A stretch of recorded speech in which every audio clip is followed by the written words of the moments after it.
Hello and welcome back.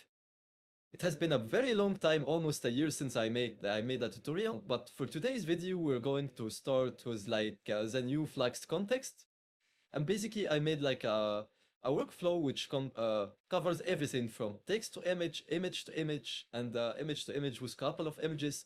And I'm going to tell you how to create to craft the prompt, how to choose styles, and how to do everything. I think everything is included in this workflow, and it's pretty cool. I don't think anybody has made something as complete as this, but let's start.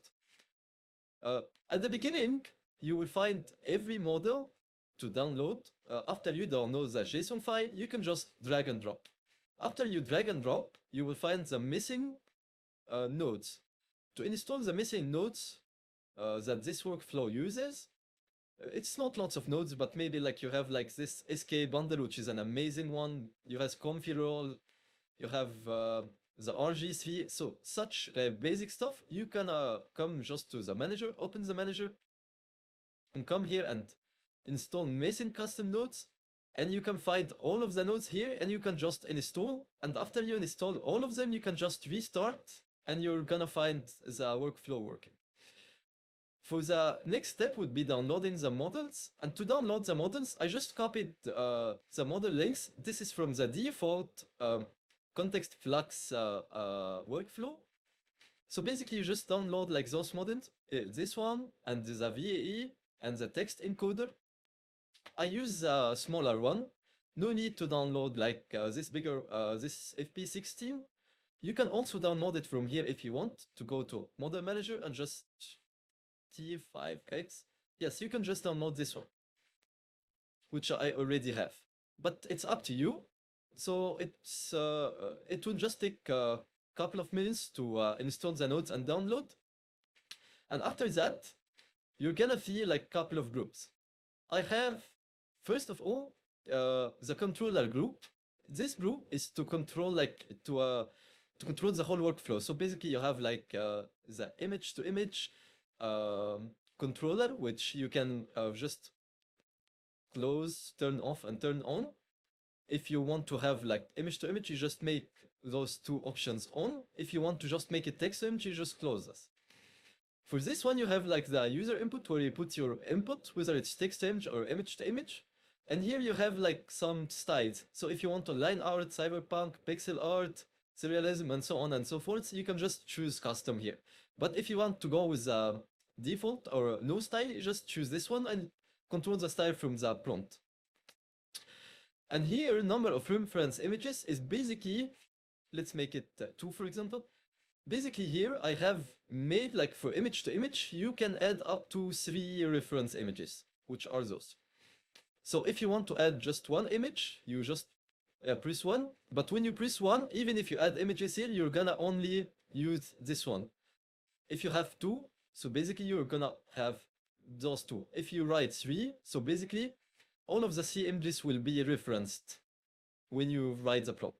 So let me just type 2 because I have just 2 images.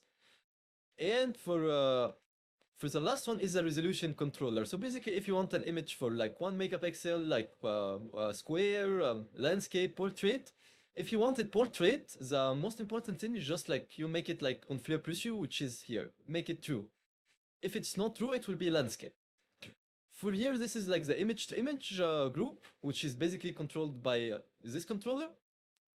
And this is like the default controller with the default group, which controls the text to image. Okay, so for us, let's start with editing.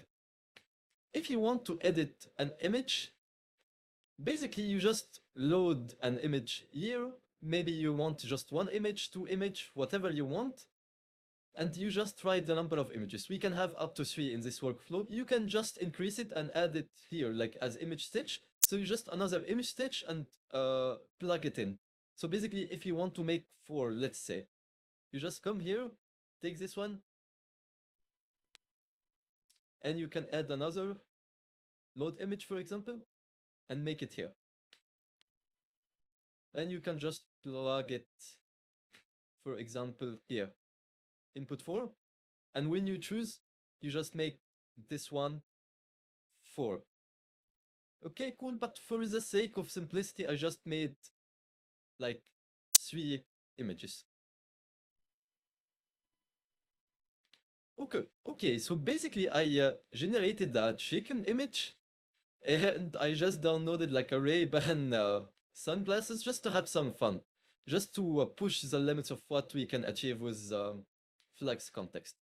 Okay, so for Flux Kontext to work, the prompt is the most important thing because basically there are no control nates, there are no IP adapters, nothing. So basically the model right now can understand the text and can understand like exactly what you're telling it to do. So basically you'll have to experiment a lot with how to craft the prompt.